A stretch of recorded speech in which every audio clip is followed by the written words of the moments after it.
Hello friends, आइए देखते हैं question number 3 H.C. Verma concept of physics part 1 से, और चैप्टर 5 है objective 2 question number 3 Newton's law of motion. तो इस में मोर देन वन ऑप्शन जो है करेक्ट हो सकते हैं। तो आइए इसको हम देखते हैं कि इसका क्या क्या आंसर होगा। सबसे पहले क्वेश्चन पढ़ते हैं।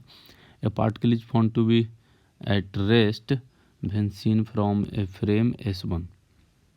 कोई पार्टिकल है इस तरह से, मान लीजिए हम इसमें पहले फ्रेम बना लेते हैं। तो इस तरह का बना लेते हैं।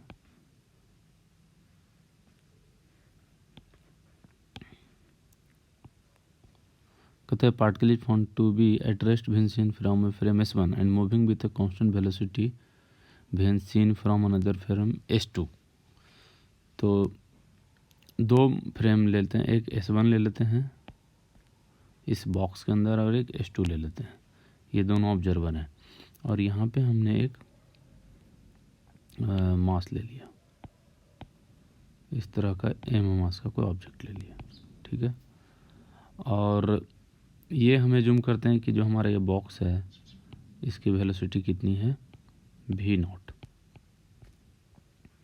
तो अब आते हैं, ये particle is found to be rest when seen from a frame S1। अब अगर S1 फ्रेम से हम इस सिचुएशन में देखेंगे तो हमारा जो मास m है वो किस में मिलेगा, रेस्ट में, क्योंकि इस बॉक्स के साथ में ही ब्लॉक और फ्रेम दोनों है। And moving with a constant velocity when seen from S2। अगर S2 से देखेगा तो जो इस बॉक्स की स्पीड है वही स्पीड किसका हो जाएगा, मास m का। तो इस कंडीशन में S2 क्या बोलेगा,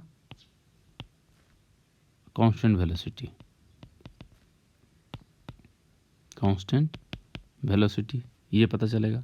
mark out the possible options. तो कहता है both the frame are inertial. तो देखिए यहाँ पे S1 भी इनर्शियल हो गया, S2 भी इनर्शियल हो गया, तो बोथ आर इनर्शियल हो गया यहाँ पे। तो इस तरह का एग्जाम्पल आपको एज्यूम करना पड़ेगा, ठीक है। तो इसका मतलब कि ऑप्शन ए क्या है, राइट ऑप्शन है, ऑप्शन ए सही ऑप्शन है, ठीक है। अब हम देखते हैं कि both the frame are non inertial. क्या नॉन इनर्शियल में भी एक केस बन सकता है? तो चलिए इसके लिए हम एक सिचुएशन फिर से बनाते हैं। फिर यहाँ पे एक बॉक्स ले लेते हैं और बॉक्स के अंदर में हम क्या करेंगे, एक मास m लेंगे, ठीक है। और ये जो बॉक्स है, बॉक्स का हम मान लेते हैं एक्सेलरेशन a0 है, और यहाँ पे फ्रेम S1 है और बाहर में फ्रेम S2 है, ठीक है। तो इस कंडीशन में देखिए कि जब बॉक्स का एक्सेलरेशन a0 है तो मास का भी कितना होगा, a0 एक्सेलरेशन होगा। और जो S1 है इस बॉक्स के अंदर है उसके लिए ये m हमेशा रेस्ट में फील होगा, क्योंकि इनके बीच सेपरेशन चेंज नहीं होगा। तो इसका मतलब कि S1 नॉन इनर्शियल होगा और सिचुएशन क्या सो होगा कि m जो है रेस्ट में फील होगा, ठीक है।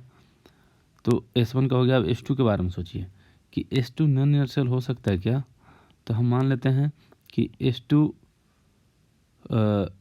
का भी एक्सेलरेशन अगर हम a0 मान लें, ठीक है, S2 का भी एक्सेलरेशन a0 मान लें, और S2 इस बॉक्स को या इस मास को जब देखना शुरू करता है तो इस बॉक्स का कुछ एक्सेलरेशन मान लेते हैं उस समय v0।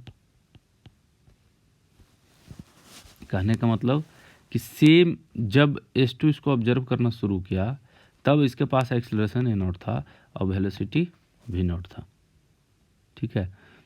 तो S2 इसको हमेशा किस में देखेगा, v0 की ही स्पीड में, इसको रिलेटिव स्पीड v0 ही फील होगा।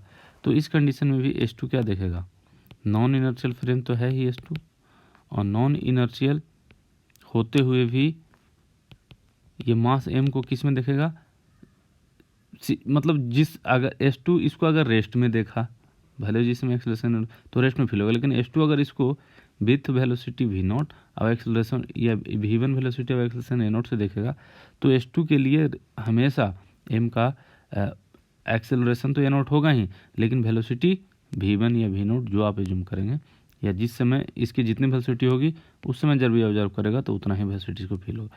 तो हमेशा इसके लिए वेलोसिटी क्या हो जाएगा, कांस्टेंट v0 या v1 जो भी है।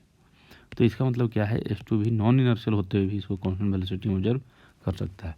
तो यहाँ से क्या हो गया option 2, both the frame are non inertial, ये भी राइट ऑप्शन। अब कहता है S1 is inertial and S2 is non inertial. S1 को इनर्शियल मानेंगे तो ये सिचुएशन, और S2 को नॉन इनर्शियल मानेंगे तो ये सिचुएशन।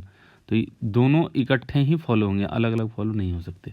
अगर S1 हो गया इनर्शियल और S2 हो गया नॉन इनर्शियल, तो जब इसको ऑब्जर्व करेगा तो क्या ऑब्जर्व करेगा कि इस पर एक स्यूडो फोर्स लगाएंगे, फिर फोर्स देखेंगे, तो उस केस में जो हमारा ये मास है वो कांस्टेंट वेलोसिटी से ऑब्जर्व नहीं कर पाएंगे, क्योंकि दोनों के बीच रिलेटिव एक्सेलरेशन हो जाएगा।